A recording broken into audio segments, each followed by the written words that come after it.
네, 오늘 말씀은 사도행전 시리즈 17번째 시간으로 하나님이 선한 일을 하사라는 제목 14장을 중심으로 참 말씀 나누겠습니다. 먼저 사도행전 14장 8절에서 12절까지의 말씀을 제가 봉독하겠습니다.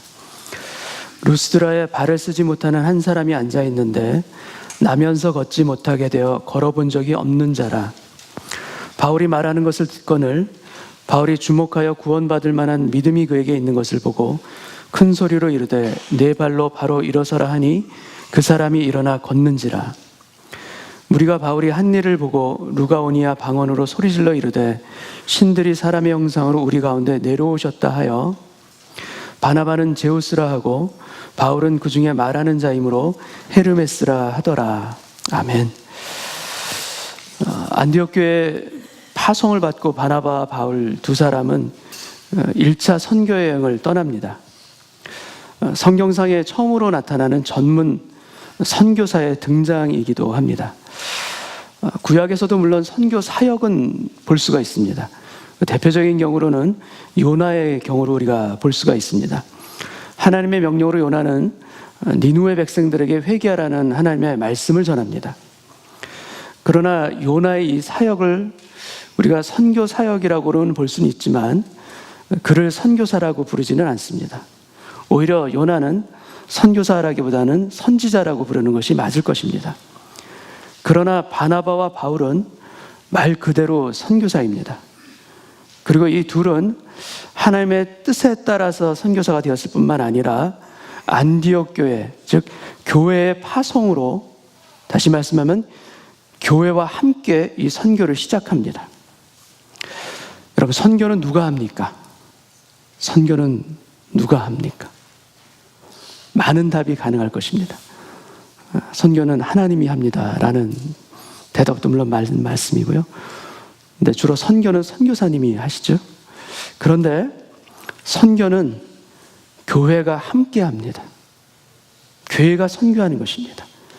그러니까 하나님의 교회는 복음을 전파하는 선교하는 교회가 되어야 함을 이 첫 선교사의 등장부터 성경은 보여주고 있습니다. 안디옥 교회를 떠난 이 바울 일행의 선교 여정을 우리가 지도를 통해서 잠시 보겠습니다. 오른편에 안디옥이 있습니다. 그리고 지도상에는 나오지 않지만 그 아래쪽에 예루살렘이 있습니다. 처음 바울 일행이 출발한 간 행선지는 바나바의 고향인 구브로 섬입니다. 이걸 키프로스 섬이라고 지금 부르기도 하고요. 바나바의 조카인 마가가 여기에 함께 합류합니다. 그리고 구브로 섬에서 엘루마라 하는 그 거짓 선지자의 방해 가운데에도 그 섬에 총독에게 말씀을 전하고 전도하는 일이 일어나게 됩니다. 그리고 그 구브로 섬에서 배를 타고 위쪽 터키 땅의 버가에 이릅니다. 버가에서 우리는 이유를 정확하게 알 수는 없지만 바나바의 조카인 마가가 선교 여행에서 그만 탈락하고 예루살렘으로 돌아갑니다. 마가가 이 이탈한 이 일로 인해서 장차 바나바와 바울이 서로 갈라서게 되는 계기가 되기도 합니다. 버가에서 내륙으로 들어가 비시디아 안디옥이라는 곳에 이르러서 그 회당에서 바울이 말씀을 전합니다. 말씀을 전하는 그 바울의 긴 설교가 기록되어 있고요. 그곳에서 많은 이방인들이 말씀을 듣고 구원을 받게 되자 유대인들이 시기하여서 결국은 쫓겨나게 됩니다. 그리고 그 오른편인 이고니온으로 가게 됩니다. 이적을 행합니다. 이곳에서도. 그리고 말씀을 힘있게 전하자 따르는 사람과 대적하는 사람, 이렇게 둘로 갈라지게 됩니다. 제가 2011년에 터키로 단기 선교를 간 적이 있습니다. 그때 저희가 베이스 캠프를 두고 머물렀던 곳이 코냐라는 그 도시인데, 터키 땅에서도 아주 보수적인 이슬람 그런 영향력이 강한 그런 지역 중에 하나입니다. 근데 성경상의 이 이고니온이 이 인근이 바로 이 코냐라는 지금 지역 인근이기도 합니다. 이 이고니온에서 이곳에서도 돌로 치려는 박해를 받고 바울 일행이 그곳을 도망하여서 간 곳이 그 아래 루스드라입니다. 오늘 성경 본문 사도행전 14장 말씀의 배경이 바로 이 루스드라에서 일어난 일을 기록하고 있습니다. 사도행전 14장 8절 말씀을 제가 읽겠습니다.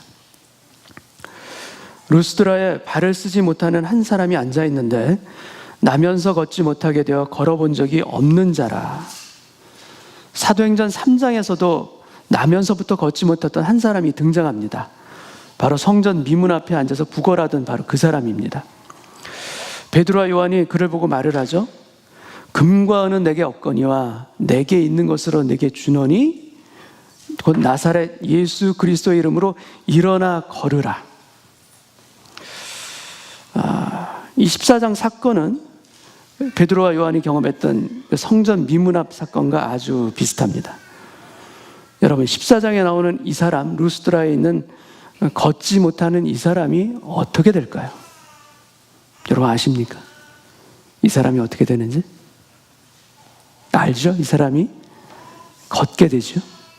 일어나서 걷게 됩니다. 이미 우리는 알고 있습니다.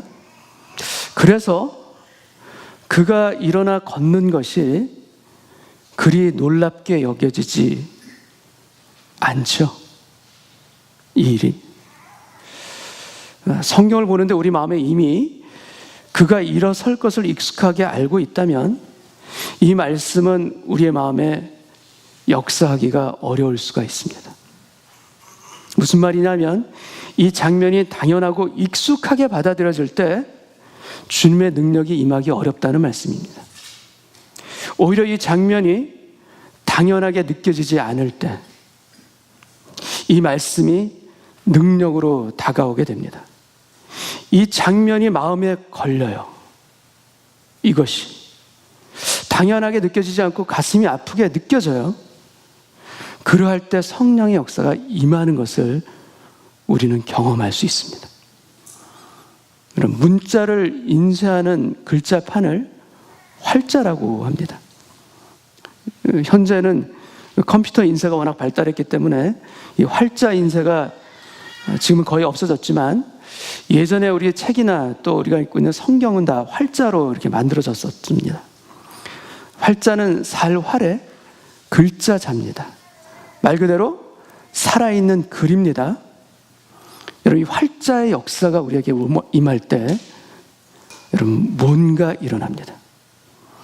말 그대로 이 살아 역사하는 글로서 우리 마음 가운데 진정한 이 성경의 말씀이 진정하게 우리의 마음 안에서 활자가 될 때 뭔가 일어나는 거예요. 이렇게 해서 바랍니다. 우리가 성경을 보는 자세가 글자로 보는 것이 아니라 활자로 보는 살아있는 글로 볼 수 있는 그런 우리의 마음밭이 되기를 주님의 이름으로 축복합니다. 그렇게 되면 우리가 말씀을 평면 그대로 보는 것이 아니에요. 그 순간 말씀이 우리 앞으로 다가옵니다. 말씀이 쭉 나타납니다. 내게 주시는 단어들이 이렇게 또렷하게 보이기도 합니다. 수많은 글자 중에서 그전에는 보이지 않았던 글자가 또렷하게 각인되듯이 보일 때도 있습니다. 그 말씀에 마음이 걸리는 거예요. 그 마음이 걸려가지고 다음 문장으로 넘어가지 못하는 걸림이 있는 것입니다. 여러분, 이 걸림을 통해서 말씀이 눈으로만 보여지는 것이 아니라 마음으로도 보여지기를 원합니다. 아니, 마음으로 보여지는 것을 넘어서서 우리의 영이 그 말씀을 통해서 살아나게 되는 그런 은혜가 있기를 원합니다. 활자의 은혜가 우리 마음 안에서 우리 영을 깨우게 하시고 우리 영을 살아나게 하시는 그 능력으로 함께 임하기를 원합니다. 이 사람에게, 나면서부터 한 번도 걸어보지 못한 이 사람에게 무슨 일이 일어납니다. 그런데 이 사람은 바울이 말하는 것을 듣고 있을 때 이 장면이 우리가 보게 됩니다. 9절 말씀을 제가 읽겠습니다. 바울이 말하는 것을 듣거늘 바울이 주목하여 구원받을 만한 믿음이 그에게 있는 것을 보고, 바울이 그에게 본 것이 있습니다. 그에게 구원받을 만한 믿음이 있는 것을 본 것입니다. 도대체 이 사람에게 어떻게 구원받을 만한 그 믿음이 어떻게 생겼는가? 여러분, 믿음은 들음에서 나며 들음은 그리스도의 말씀으로 말미암았느니라. 그리스도의 말씀으로. 이 사람의 믿음이 생긴 것입니다. 그리고 그 믿음을 바로 바울이 본 것이고 그에게 외칩니다. 10절 말씀을 제가 읽겠습니다. 큰 소리로 이르되 내 발로 바로 일어서라 하니 그 사람이 일어나 걷는지라. 큰 소리로 외칩니다. 일어서라, stand up, 내 발로 바로 일어서라. 그리고 이 말씀이 얼마나 강력하게 그에게 임했는지 그 사람이 그 자리에서 펄쩍 뛰어오르게 됩니다. 영어 성경으로 jump up and began to walk. 그리고 일어나 걷는지라. 그가 어떻게 일어서게 된 겁니까? 오늘 이 본문 말씀을 보면 그가 일어서게 된 배경을 그가 간구해서 된 것이 아닙니다. 그가 낫게 해주십시오. 아니 혈루병을 앓았던 여인처럼 예수님의 옷자락을 잡은 것도 아닙니다. 어떤 간구함도 없는데 그에게 병이 치유되고 일어나는 기적이 일어났습니다. 그가 한 일은 오직 하나입니다. 그가 한 일은 무엇인가? 그것은 바로 말씀을 듣는 거예요. 이 말씀을 듣는 일 가운데 들을 때 바울이 마음 가운데 성령께서 조명해 주셔서 그의 믿음도 보게 하셨고 그 안에 구원받을 만한 믿음, 치유받을 만한 믿음이 있음을 바울로 하여금 보게 하셔서 바울의 선포와 함께 하나님께서 역사하신 것입니다. 이런 말씀을 우리가 들을 때 우리의 간구나 우리의 소원을 넘어서는 은혜가 있다는 것을 이 사건을 말해줍니다. 말씀 가운데 있을 때 우리가 부르짖지 않아도 하나님의 권세 있는 능력이 임하는 것입니다. 여러분, 찬양도 동일한 일들이 역사가 나타납니다. 찬양하다가 주님을 뜨겁게 찬양하다가 우리가 치유받는 일들도 우리가 듣게 됩니다. 여러분, 부르짖지 않았어요. 간구하지도 않았어요. 그러나 하나님의 일하심은 하나님의 말씀 가운데를 관통하며 흐르고 계십니다. 이런 말씀 가운데 우리가 있게 되면 우리가 먼저 간구하지 않아도 이 바로 스탠드업의 은혜가 흘러 넘칠 것입니다. 예배의 은혜 가운데, 말씀의 권능 가운데 주께서 우리의 마음 가운데 속삭여 주시는 것입니다. 스탠드업, 일어나라. 여러분, 주님께서 우리에게 말씀해 주시는 이 스탠드업, 이 세밀한 음성에는 우리의 삶을 통째로 일으켜 세우시는 주님의 권능이 있을 줄 믿습니다. 우리의 가정을 통째로 불러 세우시는, 무너진 것을 수축하는 주님의 놀라운 능력과 기적이 임할 것을 또한 믿습니다. 일어나 걷는지라. 여러분, 그 말씀의 은혜 가운데 우리 자신이 오늘 들어가기를 원합니다. 그 은혜의 강수 가운데 우리가 깊이 있게 들어가는 오늘 예배되기를 원합니다.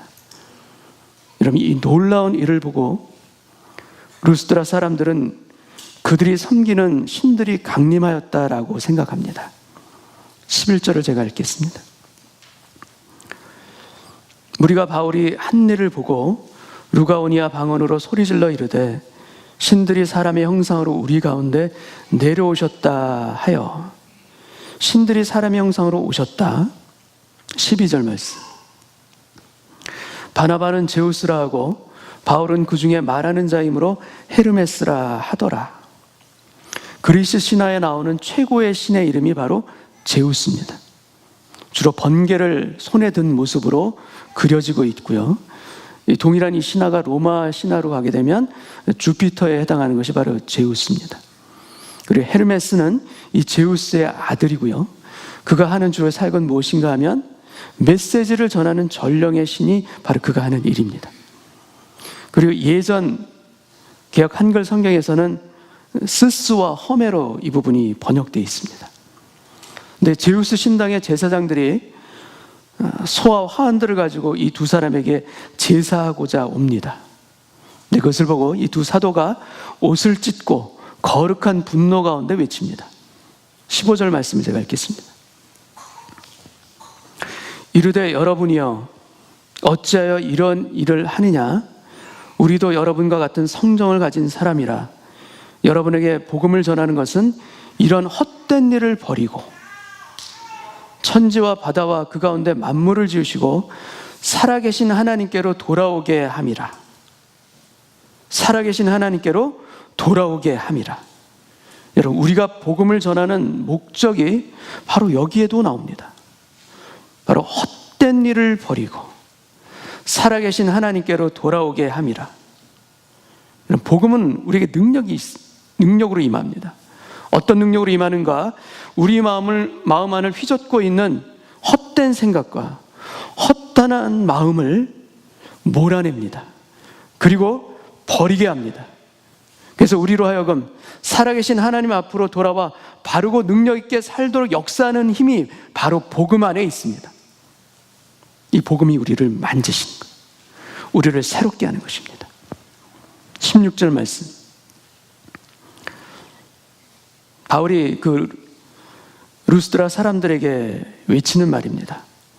하나님이 지나간 세대에는 모든 민족으로 자기들의 길들을 가게 방임하셨으나 이전 세대에는 자기들의 길을 갈 수 있도록 그냥 허락하셨으나, 묵인하셨으나 17절,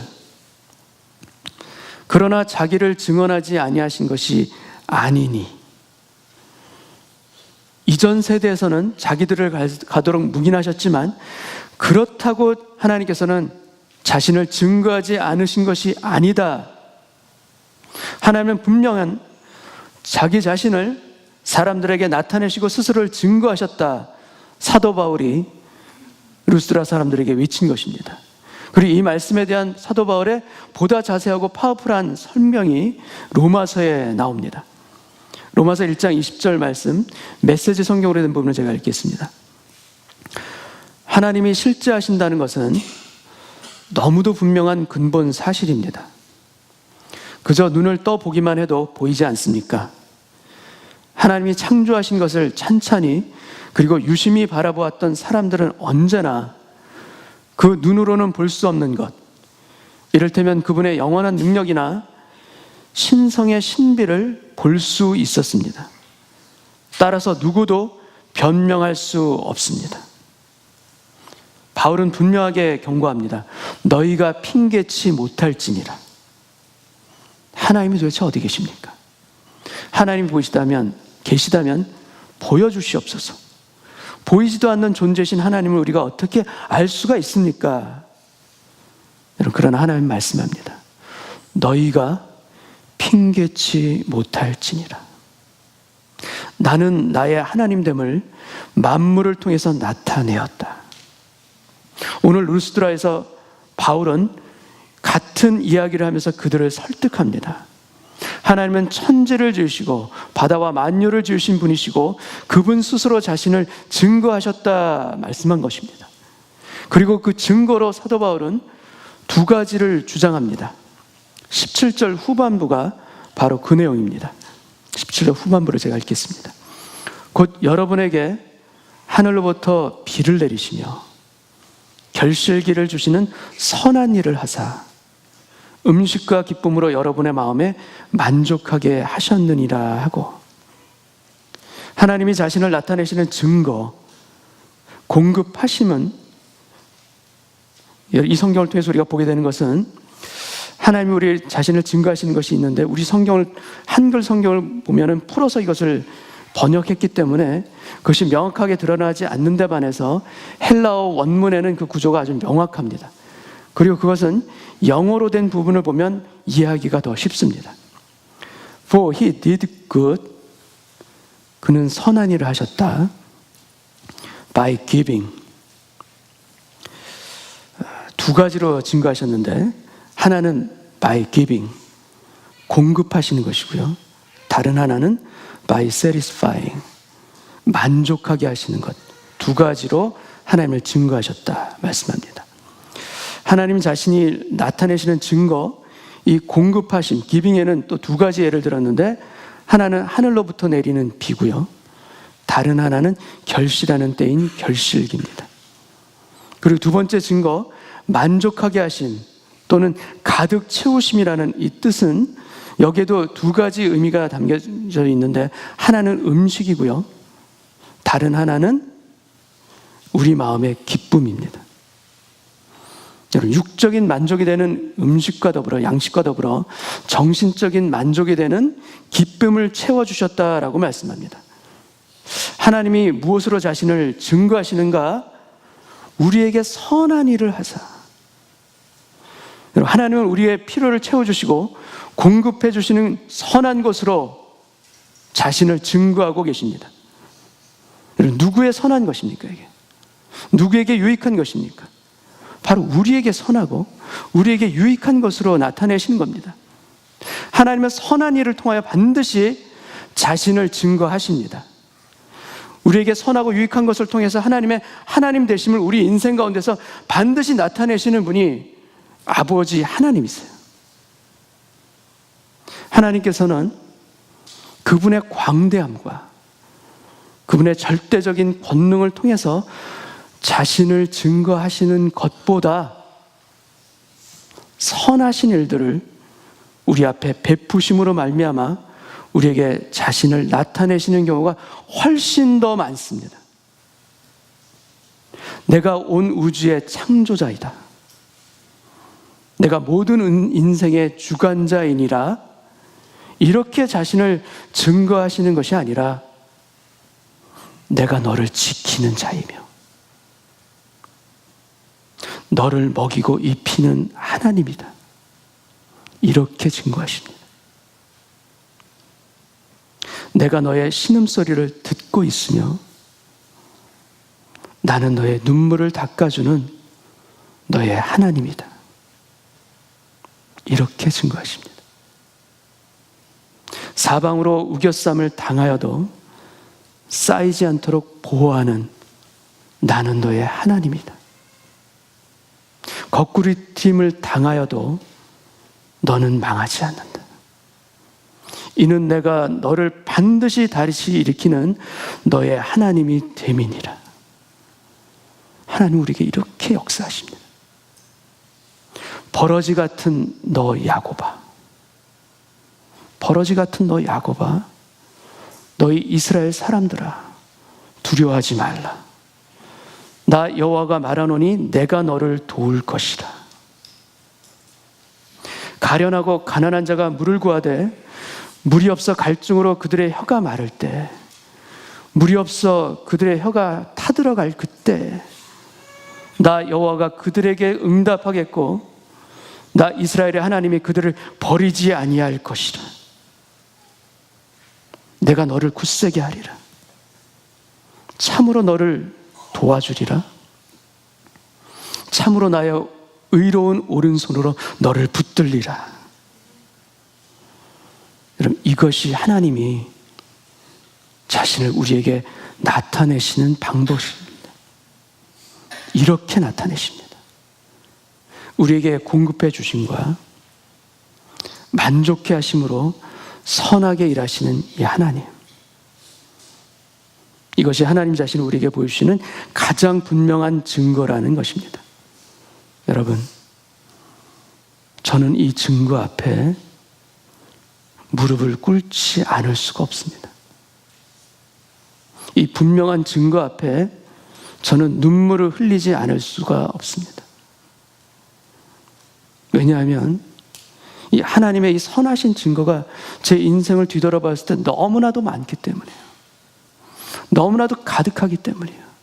제 인생의 고비고비마다, 구비구비마다 제 힘으로 그것을 벗어난 것이 아니요, 아버지 하나님께서 저를 건지시고 인도하셔서 결국에는 쉴 곳으로 나를 붙들어 가시고 물을 마실 수 있는 그곳으로 나를 인도하셔서 저로 하여금 하나님을 찬양할 수 있도록 만들어 가시고 인도하시고 공급해 주시고 채워주신 아버지 하나님이 분명하게 계시기 때문이에요. 이 사실이 너무나도 확실하기 때문입니다. 아니, 하나님은 저희가 어떠한 분이셨는가? 제가 하나님을 부정할 때에도 저에게 은혜 주셨어요. 제가 하나님이 없다라고 하나님을 떠났을 그때에도 하나님은 저의 인생을 향한 선하신 것을 거두질 않으셨어요. 이스라엘 백성들이 하나님을 거역할 때에도 만나는 여지없이 매일 아침마다 공급되어졌던 것처럼 저의 인생 가운데도 하나님의 은혜가 끊어진 적이 없다는 것을 저는 고백할 수 있습니다. 여러분, 주님을 인정하지 못할 그때에도 하나님은 우리 인생 가운데 결실하는 때, 그때를 기다리시고 또 기다리셔서 우리에게 그 은혜를 주십니다. 여러분은 여러분의 인생 가운데 이러한 하나님의 선하신 증거들을 여러분 보실 수 있으십니까? 선하신 흔적들이 여러분 보이십니까? 바라기는 오늘 예배 가운데 지난 날들을 돌이켜볼 뿐만 아니라 지금 숨쉬고 있는 이 순간에도 하나님께서 나를 붙드시고 나에게 선한 것을 허락하시며 나의 마음 안에 기쁨으로 양식으로 채우시는 아버지 하나님을 볼 수 있는 오늘 예배 되기를 원합니다. 아니, 목사님, 저에게 지금은 하나님이 주무시고 계신 것 같아요. 잠들어 계신 것 같아요. 아니, 지금 이 순간 하나님 제게 등을 돌리신 것 같아요. 만약에 이런 생각이 드셔서 마음이 힘드시고 괴로운 분들이 혹시라도 계시다면, 여러분, 지금껏 내 인생 가운데 역사하신 하나님의 선하심을 볼 수 있는 오늘 예배 되길 원합니다. 우리가 인정하지 않아도 아버지 하나님은 신실하셔서 그 선하신 은혜와 언약을 그치지 아니하십니다. 이 하나님을 우리가 바라볼 때, 이 하나님을 우리가 깨닫게 될 때 우리 인생이 달라질 줄 믿습니다. 우리 가던 인생이 바뀌어질 줄 믿습니다. 오늘 예배 가운데 우리가 갔던 방향을 돌이켜 주께서 우리가 인생을 통해서 열어놓으신 하나님의 길로 갈 수 있는 예배자로 서기를 원합니다. 그 선하신 길로 다 함께 걸어갈 수 있고 뛰어갈 수 있는 주님의 친 자녀 되기를 원합니다. 그래서 그 하나님의 선하심이, 그 선하신 증거가 현재 내가 겪고 있는 나의 고난을 재해석하는, 다시 해석하는 능력의 사전이 되게 하여 주옵소서. 지금 겪고 있는 이 아픔을 새롭게 바라볼 수 있는 은혜의 사전이 될 수 있도록 주여 역사하여 주옵소서.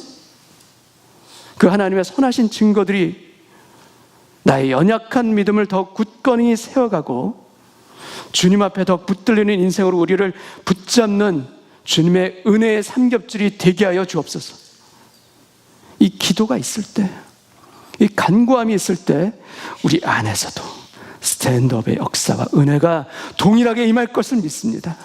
아무리 연약한 인생이라 할지라도, 아무리 쓰러져 있는 인생이라 할지라도 하나님의 은혜를 감당하지 못할 인생은 없습니다. 하나님의 은혜가 부어지면 어떤 무너진 인생도 바로 일어나게 하시는 하나님의 권능이 임할 것을 믿습니다. 주여 역사하여 주옵소서.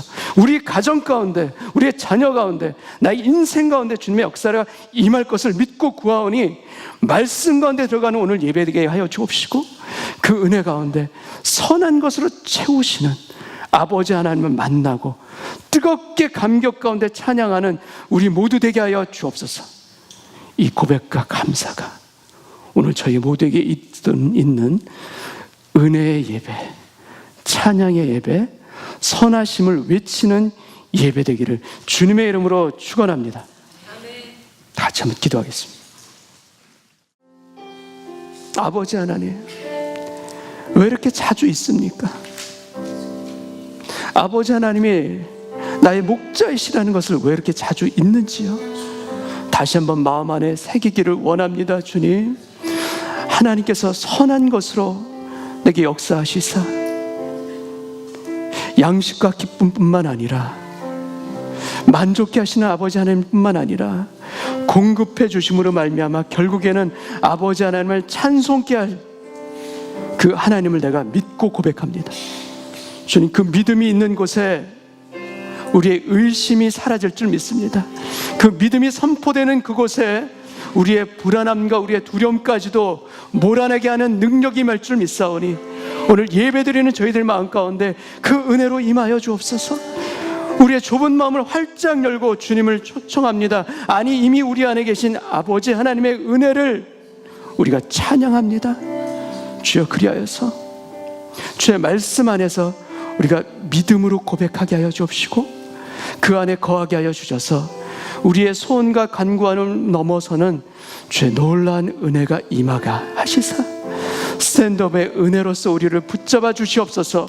그래서 주님, 내가 너를 지키는 자이며 너를 먹이는 하나님인 것을 우리가 오늘 고백하게 하여 주옵시고 나에게 임하신 그 아버지 하나님으로 인하여서 오늘 나의 눈물을 닦아주시는 그 은혜를 맛보게 하여 주옵소서. 거꾸로 뜨림을 당하여도 망하지 않음을 고백하게 하여 주옵시고 이 고백 가운데 먼저 주님 앞에 나아갈 때 우리 마음 안에서 하나님께서 역사해 주실 것을 믿습니다. 우리 마음 안에 먼저 하나님의 나라가 임하게 하여 주시사 이길 수 있는, 극복할 수 있는 그 마음으로 바꾸게 하여 주옵시고 그 마음 안에 능력이 결국에는 우리의 현실 가운데 주님의 선물로서 나타나게 될 걸 믿사오니 주여 감사합니다. 먼저 감사함을 고백할 수 있는 저희들의 믿음의 지경이 넓혀지게 하여 주셔서 오늘 예배를 통하여서 주님의 선하신 증거들을 먼저 찬양하고 감사하게 하여 주셔서 결국에는 그 아버지 하나님의 광대하신 선하심을 증거하며 나눌 수 있는 복된 삶으로 나아갈 수 있도록 주여 축복하여 주옵소서. 주님께 저의 마음을 드리오니 받아주옵시고 하늘의 것으로 채우시사 오직 감사요 오직 찬양드리는 하나님의 친자녀로서 서게 하여 주실 것을 믿사오며 예수님의 이름으로 기도하옵나이다. 아멘.